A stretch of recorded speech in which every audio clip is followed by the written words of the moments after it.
E uma vez mais, olá, bom dia, cá estamos nós de novo e de volta. Hoje é quinta-feira, por isso, connosco, a partir das 9, o Sr. Padre Vítor Arruda. Olá, bom dia. Bom dia, Lucélia. Bem disposto? Bem disposto, sim, senhor. E a menina? Bem, obrigada. Como se vê, não é?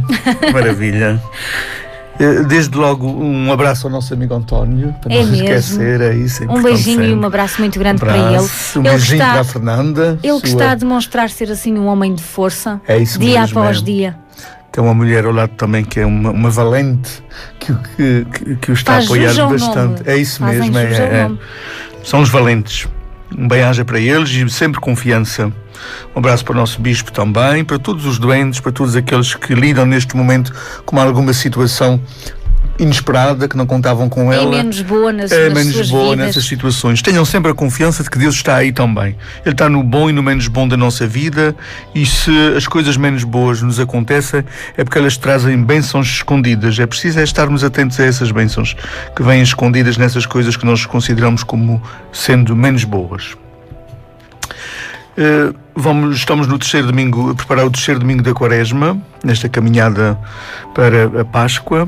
Temos muita gente na ilha de São Miguel, nas ruas, a cantar e a orar. É tão interessante. Eu fazia essa experiência onde eu tenho a casa, em Ponta Delgada. Os ranchos passam por ali muito cedo. Por exemplo, 5 da manhã, e estar a dormir e ouvir passar, mesmo ali em Ponta Delgada, ouvir passar os ranchos, ouvindo aquela melodia do Ave Maria, do Santa Maria, mexe connosco, mexe profundamente. Nós temos tido a oportunidade de falar sobre os romeiros aqui no Bom Dia Açores. E é uma expressão de fé que eu acho que é tão bonita. A gente até vai falar nisso hoje. E eles estão todos ali de coração. Aquilo costuma ser entre 50 a 55 ranchos que vão saindo durante as 5 semanas da Quaresma. Vão saindo. Cada semana sai 7 ou 8, vão saindo, vão entrando. Raramente os ranchos se cruzam, se encontram. A finalidade é mesmo essa. Está tão bem organizado, o grupo coordenador coordena bem as coisas. E depois a logística que isto implica, a caridade que isto implica, porque as pessoas acolhem os romeiros nas suas casas, eles pernoitam nas casas das pessoas, a maioria das vezes. Mexe com muitas coisas essa questão das romarias em São Miguel. Envolve as famílias na sua totalidade, os que ficam, os que partem, envolve a Igreja no seu todo. É de facto uma experiência que deve ser sempre purificada, de tal maneira que as intenções por que se faz uma romaria sejam sempre mais cristãs, mais evangélicas. Mas é uma experiência muito interessante. Nós vamos ter aqui a nossa romaria também em Santa Maria, no dia 28 de março. Saída de madrugada também, às 4h30 da manhã, já estamos na matriz, para depois dar a saída dos nossos irmãos romeiros, que regressam às 6 horas para a missa na capela do aeroporto. É sempre uma experiência de deserto, para já, porque é um encontro comigo mesmo, uma experiência de retiro, uma experiência de encontro com Deus e também de descoberta daquilo que é a minha razão principal de viver, as nossas razões principais de viver, que é sempre importante nós fazermos esse balanço à nossa vida. Saber distinguir o essencial daquilo que é o acessório e o secundário. O Evangelho deste domingo não é de Marcos, estamos no ano de Marcos, mas durante a Quaresma, em alguns domingos, e depois durante o tempo pascal também, lê-se o Evangelho de São João, que não tem um ano próprio para ele, e portanto o Evangelho de São João vai sendo lido ao longo do ano em alguns domingos específicos. A partir do terceiro domingo da Quaresma, no ano B, lê-se João. Hoje temos um Evangelho muito curioso, que já foi aso de muitas interpretações e que nós temos que ver qual é a mensagem principal. Ora, vejamos, é pequenino, como sempre. Estava próxima a Páscoa dos judeus. Jesus subiu a Jerusalém. Encontrou no templo os vendedores de bois, de ovelhas e de pombas e os cambistas sentados nas bancas. Fez então um chicote de cordas e expulsou-os a todos do templo, com as ovelhas e os bois. Deitou por terra o dinheiro dos cambistas, derrubou-lhes as mesas e disse aos que vendiam pombas: tirai tudo isto daqui e não façais da casa de meu pai casa de comércio. Então os judeus tomaram a palavra e perguntaram-lhe: que sinal nos dás de que podes proceder desta forma? Jesus respondeu-lhes: destruí este templo e em 3 dias eu o levantarei. Disseram os judeus: foram precisos 46 anos para se construir este templo e tu vais levantá-lo em 3 dias? Jesus, porém, falava do templo do seu corpo. É este o Evangelho do próximo domingo. Este texto é um texto que nos faz pensar e dá-nos para perguntar. Deus, neste caso Jesus, era uma pessoa tão calma, tão pacífica. O que é que lhe deu para ele de um momento para o outro? O que é que lhe passou pela cabeça? É mesmo, não parece ser. Não ele parece era uma mesmo pessoa Jesus. que reagia agia com palavras, com sentimentos. Acabou por ser um sentimento este que ele teve. Pois foi. Mas porquê? É estranho, de facto. O Evangelho é estranho. E o que é mais curioso é que, se fosse só um dos evangelistas, temos 4 evangelhos, se fosse só um dos evangelistas a falar-nos neste assunto, a gente às tantas dizia assim: às tantas não foi bem assim, Jesus não terá feito aquilo. Mas é que os 4 evangelistas contam este episódio. Isto quer dizer 2 coisas. Este episódio aconteceu, primeiro, e segundo, era muito importante este episódio no tempo em que os evangelhos foram escritos. Não no tempo em que Jesus viveu, mas no tempo em que os evangelhos foram escritos. Não esqueçamos que entre o tempo que Jesus viveu e o tempo em que os evangelhos foram escritos, estamos a falar de uma distância de 50 a 60 anos. Portanto, isto foi mais importante para a comunidade cristã que já estava organizada 50 anos depois de Jesus ter morrido. Esta atitude de Jesus de fazer um chicote a não bater nas pessoas. É importante. Ele derrubou bancas, ele expulsou as pessoas do templo, ele expulsou os animais que estavam lá no templo e disse: não façais da casa do meu pai uma casa de comércio. O que é que os biblistas, os grandes biblistas, dizem sobre este assunto? Primeiro é que Jesus tinha um zelo quase doentio, vamos dizer assim. Jesus nada é doentio, é tudo saudável, mas tinha um zelo profundíssimo pela fidelidade ao Pai. Pela fidelidade ao Pai. Jesus veio para cumprir a vontade do Pai. O fundamental na vida de Jesus era cumprir a vontade do Pai. E isso implicou 2 coisas.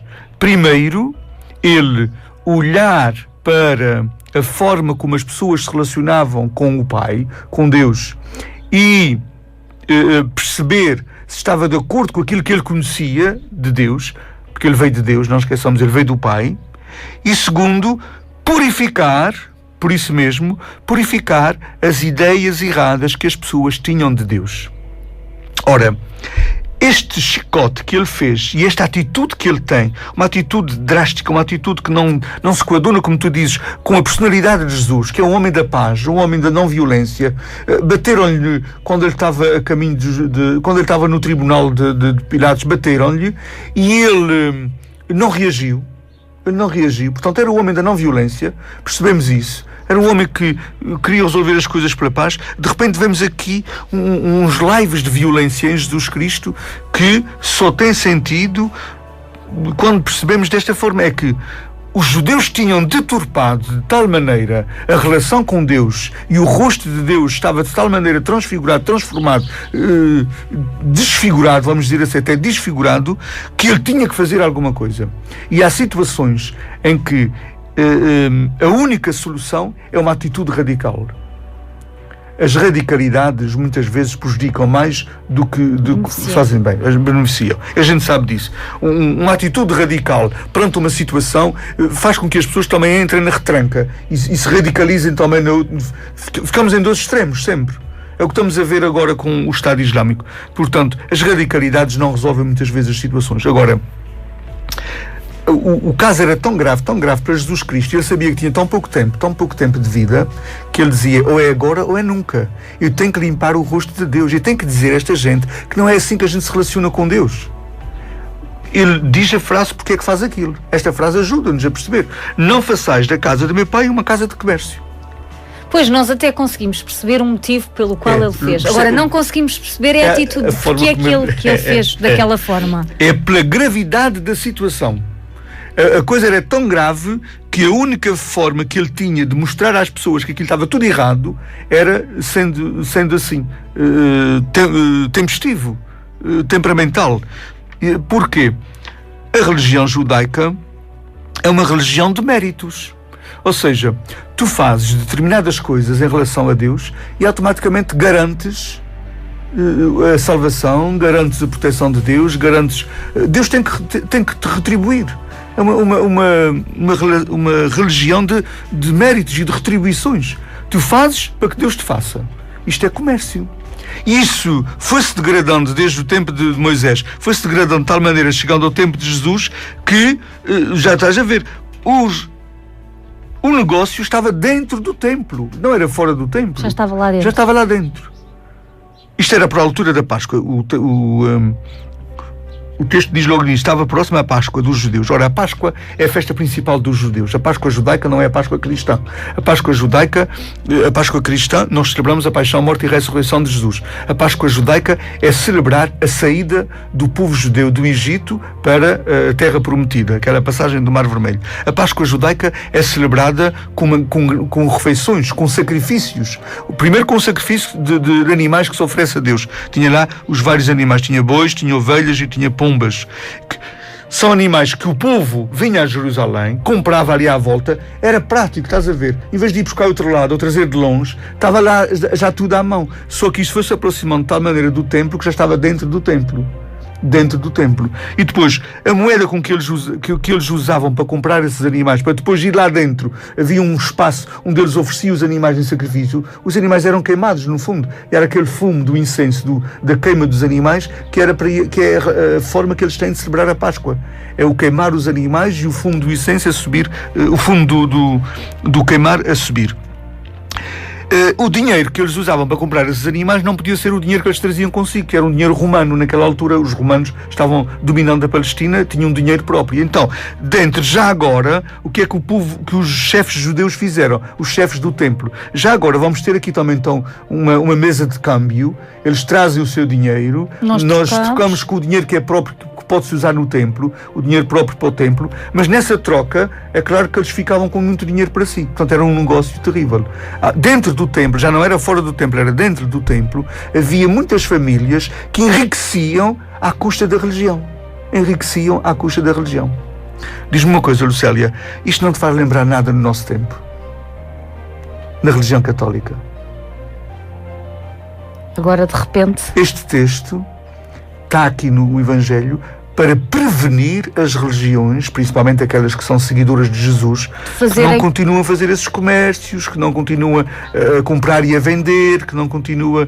A gente às vezes... Eu gosto imenso de ir a Fátima, por exemplo. Agora estava-me a lembrar disso.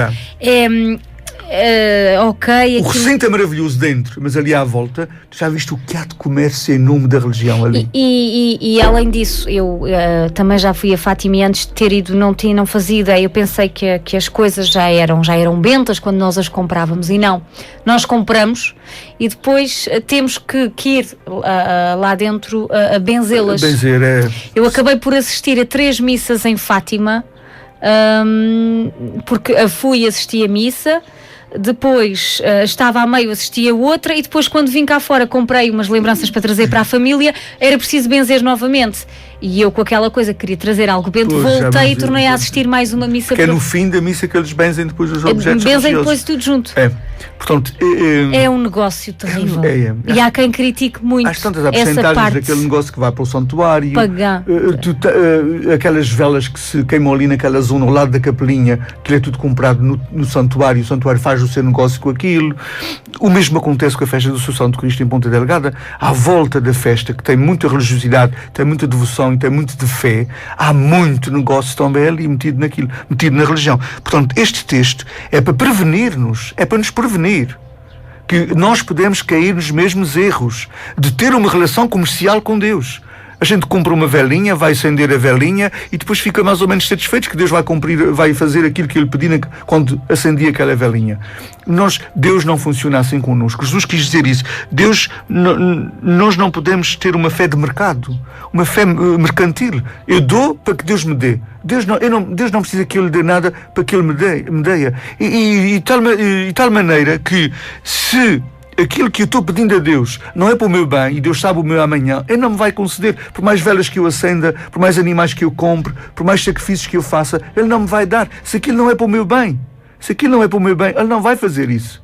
Portanto, nós temos que ter muito cuidado na nossa religião, porque às vezes pensamos que indo à igreja, cumprindo esta atitude, acendendo aquela vela, fazendo este sacrifício, fazendo aquela novena. Há pessoas que acham que fazem uma novena 9 dias seguidos e depois acham que no fim tem que ter forçosamente aquela graça. Ou seja, quase que obrigam Deus a ser Deus. Quase que obrigam o santo, a quem fazem a novena, a ser santo ali, fazendo cumprindo a sua parte. Eu já fiz a minha parte, fiz a novena 9 dias, fiz a novena, agora faz a tua parte. Deus não funciona assim. Tiremos o cavalinho da chuva. Deus não funciona assim. Deus não se compra nem se vende, porque Deus é de todos. Não se compra sequer pelo preço da moeda mais pura. Por mais pura que a moeda seja, Deus não se compra. E nós temos que ter isso, temos que ter muito cuidado. Este Evangelho é um texto que nos convida a ter cuidado. Então, as promessas que as pessoas fazem hoje em dia têm a ver com o que Jesus fez no templo? Tem um bocadinho a ver com isto. Quer queiramos, quer não, a gente tem que se sentir espelhados neste texto, na parte em que estamos a ter uma relação com Deus comercial. E depois estamos a ouvir de Jesus o mesmo que aqueles ouviram naquele tempo. Não faças com Deus um comércio, porque Deus não vai te atender por causa disso. Não é porque eu faço uma romaria, por isso é que eu disse que ia falar nas romarias. Há pessoas que fazem romaria por causa de promessas. Desculpe lá, eu faço uma romaria com um exercício quaresmal de purificação da minha alma e de aumento da minha fé. Não pode ser para promessas, não pode ser para cumprir. Às vezes a avó é que fez a promessa e o neto é que tem que cumpri-la. Deus não se compra nem se vende. Eu não compro Deus por... Ele não mexe uma palha por mim, por facto de eu ter estado uma semana a fazer um sacrifício de comer pão e água até só na romaria, para a promessa ser pegar mais, pegar melhor. Não pega mais, não pega mais. Deus, tudo o que dá é gratuito. Não precisa que nós façamos nada. Não precisa que nós façamos nada. É vermos aquela história dos trabalhadores que vão para a vinha. Um vai de manhã, logo de manhã, e apanha o dia todo de trabalho. Outro vai ao meio-dia, outro vai às 3 e um vai só às 5. E às 6 já largou. E o dono, que representa Deus, dá o mesmo salário àquele que teve todo o dia a trabalhar, como dá o mesmo salário àquele que teve só 1 hora a trabalhar. Precisamente para dizer, Jesus contou aquela história também, para nos dizer que Deus não se compra. O que Ele dá é gratuitamente, não tem que fazer nada. Se eu faço, não me faz mal nenhum. Mas Ele não é porque eu faço que Ele vai se sentir obrigado a ser Deus e a fazer-me alguma coisa. Isto aqui não há compra nem venda da parte de Deus nesta história. A religião católica tem que ter um cuidado extraordinário neste sentido. Um cuidado extraordinário. A gente tira uma conclusão muito triste deste Evangelho. Este gesto, feito daquilo que era o mais importante da religião judaica, esta atitude de Jesus mexeu com o lucro de muitas famílias naquela Páscoa. Estás a ver o filme? Aquilo estragou a Páscoa para muita gente. Estragou o dinheirão que eles faziam naquela altura. Havia gente que fazia, a festa durava mais ou menos 3 semanas, entre estar lá uma semana, a festa era só uma semana, mas as viagens eram muito longas, e estavam lá uma semana e depois mais uma semana de regresso. Portanto, essas 3 semanas em que esta gente fazia negócio, era um negócio que dava para o ano inteiro. Para aquela gente. É como os dias 13 de maio, de junho, de julho, de agosto, até de outubro, em Fátima, que lhe dão um negócio maravilhoso a tudo aquilo que existe à volta daquele santuário de Fátima. Portanto, esta gente ficou muito prejudicada com esta atitude de Jesus. Muito prejudicada. E quando se trata de dinheiro, Jesus chama o dinheiro o vil dinheiro. Jesus diz que o dinheiro de facto, destrói qualquer coração, por mais puro que ele seja. Quando se trata do dinheiro, o homem vai longe. Esta atitude, dizem os biblistas, foi uma das principais razões que levou Jesus à morte. Aqueles chefes, juntaram-se e disseram: este homem vai destruir a nossa religião. Disseram isso mesmo. Este homem vai destruir a nossa religião. É preciso acabar com ele. Portanto, a religião não foi só a política, não foi só a sociedade. A religião foi o principal motivo porque Jesus foi morto. Porque ele vinha destruir uma religião que estava instalada e que não correspondia de maneira nenhuma àquilo que era o projeto de Deus, ao sonho de Deus, nem à religião fundada por Abraão, por Isaac e por Jacob e por Moisés. Não correspondiam. Jesus veio destruir esse tipo de religião. O deitar abaixo isto tudo é para destruir esse tipo de religião e fundar uma nova religião. Qual foi a nova religião que ele fundou? Ele depois disse à samaritana: Deus é adorado em espírito e em verdade, é no coração da pessoa, não é nos templos exteriores. É dentro de nós que está Deus, não é fora de nós. É dentro de nós. Santo Agostinho diz uma frase muito bonita: fora de mim eu te procurava, Senhor, e tu estavas já dentro de mim. Ele está dentro de nós. Não precisamos procurá-lo fora de nós. Portanto, foi a religião que matou Jesus, a religião judaica, porque ele ia prejudicar, porque a religião estava instaladíssima. O sempre foi assim. O Papa Francisco, e gosto muito de citar este homem, porque este homem está fazendo a mesma revolução na Igreja. Ainda esta semana eu li uma entrevista do Frei Ventura, Fernando Ventura. O Fernando Ventura dizia assim, que há muita gente na Igreja, atualmente, à espera que o Papa Francisco morra para que a Igreja volte a ser católica. Ou seja, volte a ser aquilo que ela era. O sempre foi assim. Toda a gente tem uma reação à mudança. Nós sabemos isso. Nós reagimos muito mal à mudança. Reagimos muito mal às mudanças. O Papa Francisco, porque sabe que tem pouco tempo de vida, é um revolucionário, tal como Jesus. E qual é a intenção do Papa Francisco? Ficar na história? Não. Trazer a Igreja e a religião católica para o essencial do cristianismo que Jesus sonhou, que Jesus fundou. É voltar a pôr a Igreja no trilho, voltar a pôr a Igreja nas linhas, porque a Igreja, de facto, tem muitas coisas que não têm nada a ver com Jesus Cristo, não tem nada a ver com o cristianismo. Nós podemos ser católicos em muitas coisas, mas não somos cristãos. E isto é grave. Ser católico é ter religiosidades. Há muitas pessoas que ficam escandalizadas com coisas que eu digo nesta ilha e ficaram escandalizadas comigo durante os meus 25 anos de padre. E eu com isso não me importo. Quem fica escandalizado é porque não está seguro de si. Quem fica escandalizado é porque também pode ser o contrário. Tem uma religião na sua cabeça que pode não ser a religião de Jesus Cristo. O meu professor de teologia, eu lembro-me disso muito bem, no último ano, nas últimas aulas, ele disse: há pessoas que elas próprias querem fundar a sua própria religião. Querem que a religião seja assim, como sempre foi, fica nessa religião. A religião de Jesus Cristo é uma religião que evolui com o tempo. Evolui com o tempo. E o Francisco não pode estagnar, é preciso haver mudança. Não pode estagnar, as pessoas têm que perceber isso. E quem não percebe isso, o problema é dele. O problema é dele. E eu acho que o Papa Francisco está a mudar aos poucos. O Papa Francisco está escandalizando muita gente. Acredita que se o Papa Francisco for morto, o mundo vai dizer assim, foi o Estado Islâmico. Eu vou dizer assim, foi a Igreja Católica que o matou. Vais ver. Porque a gente pensa que é de fora que ele tem inimigos. Ele tem inimigos é dentro. O Frei Bento Domingos, o Frei Fernando Ventura já está prevenindo. Há muita gente que quer a morte de Francisco porque acha que ele está desviando a Igreja Católica daquilo que ela sempre foi. O sempre foi assim. O Papa Francisco diz isso na sua carta. Nós não temos que seguir o critério do sempre se fez assim. O sempre foi assim. Não tem lógica. Isso não tem lógica. O nosso bispo, Dom António, é claro que ele recebe muitas queixas dos seus padres, isso é natural. Claro. Mas as pessoas pensam, quando se queixa ao bispo dos seus padres, que o bispo não tem confiança nos seus padres. O bispo até às vezes nem sequer conversa com os padres sobre essas queixas que recebe, porque ele sabe que não tem sentido nenhum, que vem da ignorância das pessoas, vem das pessoas às vezes estarem afastadas da religião e pensam que a religião ainda é como eles se lembram na sua infância.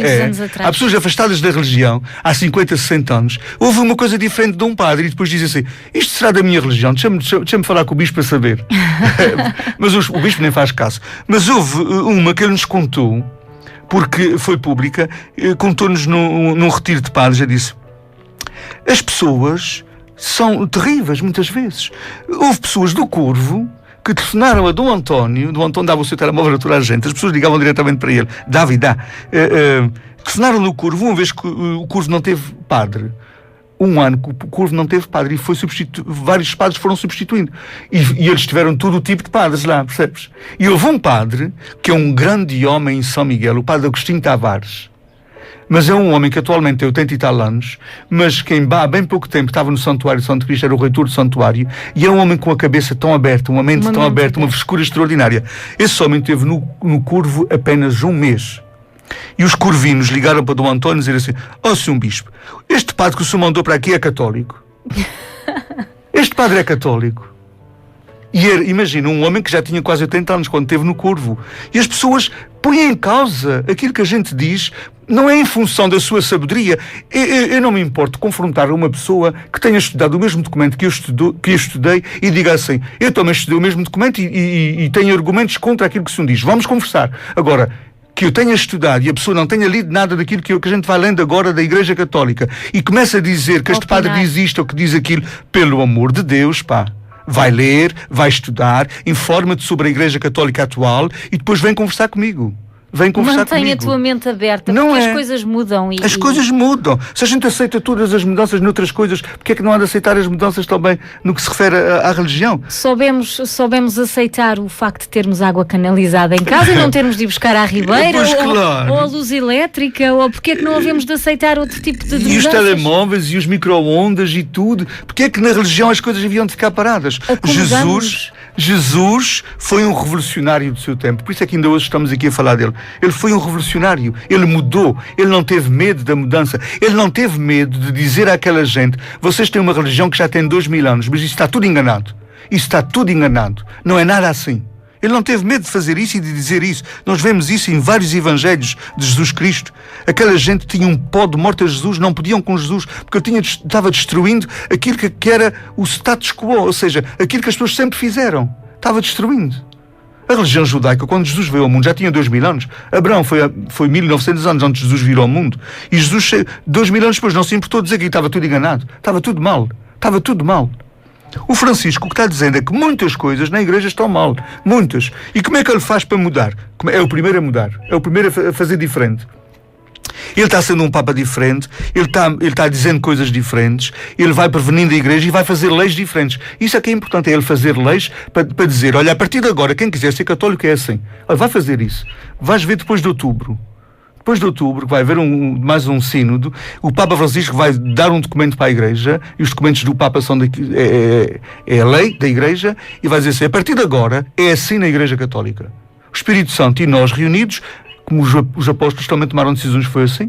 Jesus disse aos apóstolos, tudo o que ligares na terra será ligado nos céus, ou seja, todas as decisões que vocês tomarem serão importantes, serão assumidas. Jesus não fez tudo da religião, deixou-nos poder para a gente fazer, deixou-nos a capacidade de decidir também para os nossos tempos. O Francisco acha que para os nossos tempos há coisas na Igreja que não estão bem e ele quer mudá-las e ele vai mudá-las. Pois é importante essas pessoas que criticam o Francisco, a gente dizer assim, estás a ver, agora é assim mesmo. Aquilo que o Padre Vítor ou que o Padre Agostinho Tavares ou que o Padre aquele já diziam, é isso que agora passa a ser. E agora como é que reage? É importante a gente pensar nisso. Mas é preciso coragem. É preciso coragem. E o Francisco está tendo essa coragem. Ele disse ao Henrique Semerman, aquele jornalista português que vive em Israel, ele diz assim, você tomando essas atitudes, dizia o jornalista a ele, você tomando essas atitudes corre perigo de vida. E o Papa diz assim, e eu o que é que perco com isso? Perco a minha vida e vou para Deus. Eu estou fazendo o que tenho que fazer. Não vou mudar por medo. Não vou mudar por medo. É muito importante. Nós, os católicos, a partir destes gestos de Jesus do próximo domingo, temos muito que pensar. Somos daqueles da religião instalada, da religião do sempre foi assim, ou somos abertos à novidade que o Espírito Santo vai trazendo a cada tempo, a cada pessoa, a cada homem, a cada mulher? É importante nós pensarmos nisso. Antes de passarmos aí à agenda, eu recebi uma mensagem que diz assim, Padre Vítor, é um homem de muita coragem. Continue sempre assim, é uma grande sorte ouvi-lo. Foi a Rosita, um beijinho para ela. Muito obrigado, Rosita, um beijinho para ti. É verdade, é preciso termos coragem para dizermos aquilo que pensamos. Eu tenho só uma vida para viver, eu tenho só um sacerdócio para viver, eu vou guardar as coisas porquê? Se são estas as convicções da Igreja atual. A Igreja é feita dos conservadores, sabemos assim, daqueles que estão à espera que o Papa morra para a Igreja voltar a ser o que era. É feita desses. Mas a Igreja também é feita de muita gente que está do lado de Francisco e que acredita que a Igreja tem que ser atual, sempre fiel a Jesus Cristo. É importante, sempre fiel a Jesus Cristo, mas uma Igreja atual, para os homens e para as mulheres do nosso tempo, para as famílias diferentes que temos no nosso tempo, para as pessoas diferentes que temos no nosso tempo. A cada tempo, Deus tem uma resposta para lhe dar e a Igreja tem que ser isso. E muita gente está do lado do Papa Francisco também. Ele pode ter muita gente contra os conservadores de gancho, aqueles que são do gancho, que querem manter a Igreja sempre no antigamente. Mas isso já era. Isso já era. A Igreja tem que ir acompanhando a mudança Tem que ir acompanhando. dos tempos. E Jesus Cristo, hoje no Evangelho, diz-nos é isso mesmo. Ele não teve problema nenhum de estar abaixo daquele tipo de religião e dizer, eu venho fundar uma nova religião. É a religião do Espírito, é a religião em que Deus está no coração de cada ser humano. E Deus no coração de cada ser humano também lhe diz como é que ele há de viver a sua religião. Vamos à agenda deste fim de semana. Então a isso. Recordo que hoje estamos ainda na primeira semana do mês. Hoje temos ainda a adoração ao Santíssimo na Matriz às 5 da tarde. Depois temos a missa às 18h30 e às 20 horas temos a reunião de catequistas da Matriz e do aeroporto. Recordo às catequistas, estamos nestas reuniões, são reuniões de formação.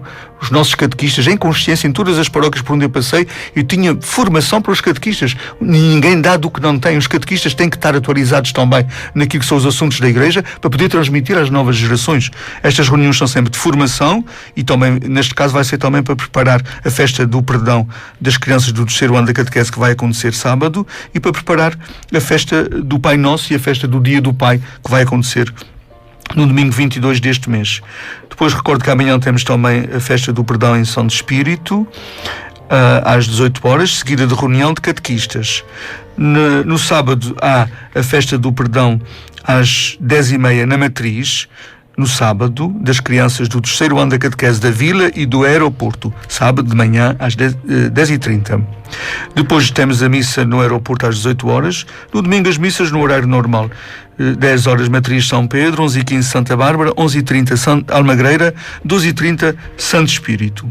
Recordo que na segunda-feira a seguir ainda há missa em Almagreira às 18 horas, e a seguir à missa haverá a festa do perdão do 3º ano da catequese, será na segunda-feira, 3º ano da catequese da Almagreira, e a reunião de catequistas às 19 horas. No resto da semana, o horário normal. Recordo a missa em Fátima na terça-feira às 18 horas, e na Santa Casa da Misericórdia há uma missa na quinta-feira às 17 horas.